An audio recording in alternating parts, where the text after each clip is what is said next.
Hi అండి, అందరికీ welcome to Swathi food blogs. ఈరోజు పుదీనా రైస్ ఎలా చేయాలో చూసేయండి. దానికి కావాల్సిన ఆనియన్స్ 2, పచ్చిమిర్చి ఒక 4 చిన్న చిన్న ముక్కలుగా చేసి పెట్టుకున్నాను. అలాగే భోజ్వార్ ఆకు, బిర్యానీ ఆకు అని కూడా అంటారు, 3 ఇలాయచీ, 1 లవంగ, అలాగే సాజీరా, 1 చెక్క, 4 లవంగాలు, 4 లవంగాలు తీసుకోండి. అలాగే పుదీనా మంచిగా ఫ్రెష్గా కడిగేసేసి నేను పేస్ట్ తీసుకున్నాను. 1.5 గ్లాస్ రైస్ అండి. ఇప్పుడు చూసేయండి ప్రాసెస్. ఇప్పుడు స్టవ్ ఆన్ చేసేసుకొని ఒక కడాయి పెట్టేసుకొని సరిపడా ఆయిల్ వేసుకోండి. ఒక 3 to 4 స్పూన్స్ వేసుకోండి. 1.5 గ్లాస్ రైస్ కాబట్టి. ఇప్పుడు ఇందులోకి ఆయిల్ వేడైన తర్వాత ఆనియన్స్,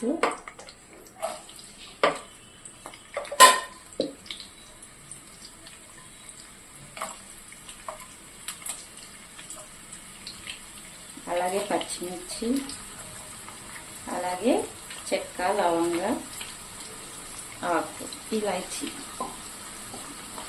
వేసేసి ఒకసారి మంచిగా కలిపిస్తాం.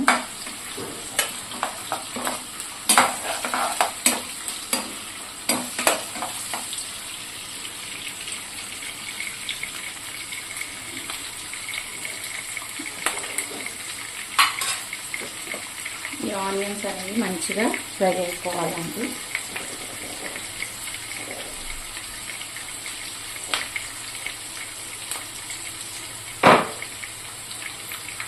ఇందులోకి ఫ్రెష్గా దంచుకున్న అల్లం పేస్ట్, అల్లం వెల్లుల్లి 2 వేసేసుకొని కలిపేసుకోండి.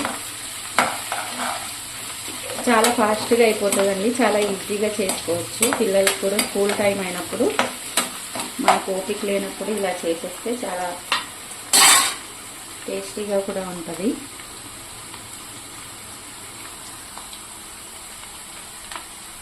ఇప్పుడు ఇందులోకి 1 స్పూన్ సాల్ట్ వేస్తున్నాను. 1.5 స్పూన్ మీ టేస్ట్కి సరిపడా చూసుకొని వేసుకోండి. ఇప్పుడు వీటిని మంచిగా కలిపేసేసి ఇవి ఫ్రై అయ్యే వరకు ఉంచుతామండి. ఇవన్నీ బాగా మగ్గిపోవాలి ఆనియన్స్.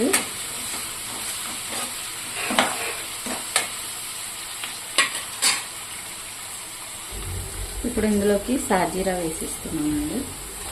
సాజీరా కూడా వేసేసి మంచిగా ఈ ఫ్లేవర్ అంతా బయటకు వచ్చేంత వరకు మనం ఉంచుకుంటే సరిపోయింది. గరం మసాలాది చూడండి, ఆనియన్స్ కూడా మనకి మంచిగా వేగిపోయాయి.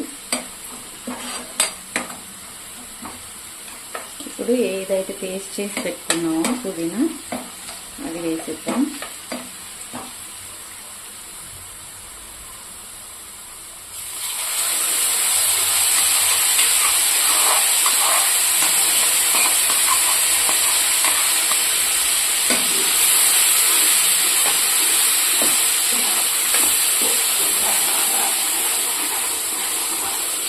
ఇప్పుడు ఈ ఆయిల్ అంతా పైకి వచ్చేంత వరకు మనము దీన్ని మంచిగా వేపుకోవాలండి. ఈ పుదీనాలో ఉన్న పచ్చివాసన అంతా పోయేంత వరకు దీన్ని ఉంచాలి. చూడండి, ఆయిల్ అంతా పైకి వచ్చేసింది కదా. ఇప్పుడు మనం రైస్ అనేది వేసేసుకోవాలి. ఇలాగా ఆయిల్ పైకి వచ్చినాకనే వేసుకోవాలండి, లేదంటే పచ్చి వాసన ఉంటుంది పుదీనా.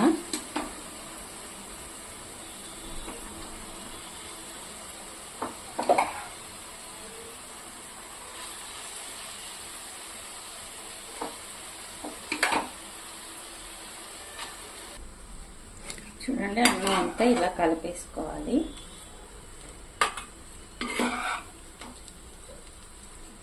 మన ఎమ్మి అయినా పుదీనా రైస్ రెడీ అండి. చాలా ఈజీగా ఫాస్ట్గా అయిపోతుందండి. పిల్లలకి లంచ్ బాక్స్ కూడా ఫాస్ట్గా చేసేసుకోవచ్చు మనం.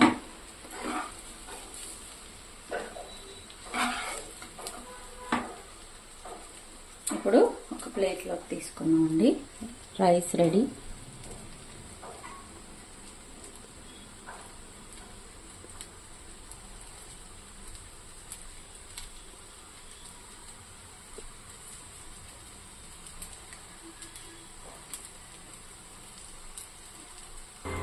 ఇదిగోండి పుదీనా రైస్ విత్ రైతా రెడీ అండి. చాలా ఈజీగా సింపుల్గా చేసుకోవచ్చు. చాలా టేస్టీగా ఉంటుందండి. ఒకసారి ట్రై చేయండి ఈ విధంగా. చాలా సూపర్గా ఉంటుందండి. డైజెషన్ కూడా మనకు ప్రాపర్గా అవుతుంది. పిల్లలు కూడా ఈజీగా తినేసేయచ్చు. చాలా టేస్టీగా ఉంటుంది. ఫాస్ట్గా అయిపోతుంది. మీరు కూడా ఈ రెసిపీ చేసుకొని ఎలా ఉందో కమెంట్లో తెలపండి. మీకు కనుక ఇది నచ్చినట్లయితే లైక్ చేయండి, షేర్ చేయండి, కమెంట్ చేయండి. అలాగే సబ్స్క్రైబ్ చేయడం మర్చిపోకండి please. Thank you for watching అండి. బాయ్.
చాలా సూపర్గా ఉంటుందండి. డైజెషన్ కూడా మనకు ప్రాపర్గా అవుతుంది. పిల్లలు కూడా ఈజీగా తినేసేయచ్చు. చాలా టేస్టీగా ఉంటుంది, ఫాస్ట్గా అయిపోతుంది. మీరు కూడా ఈ రెసిపీ చేసుకొని ఎలా ఉందో కమెంట్లో తెలపండి. మీకు కనుక ఇది నచ్చినట్లయితే లైక్ చేయండి, షేర్ చేయండి, కమెంట్ చేయండి. అలాగే సబ్స్క్రైబ్ చేయడం మర్చిపోకండి please. Thank you for watching అండి. బాయ్.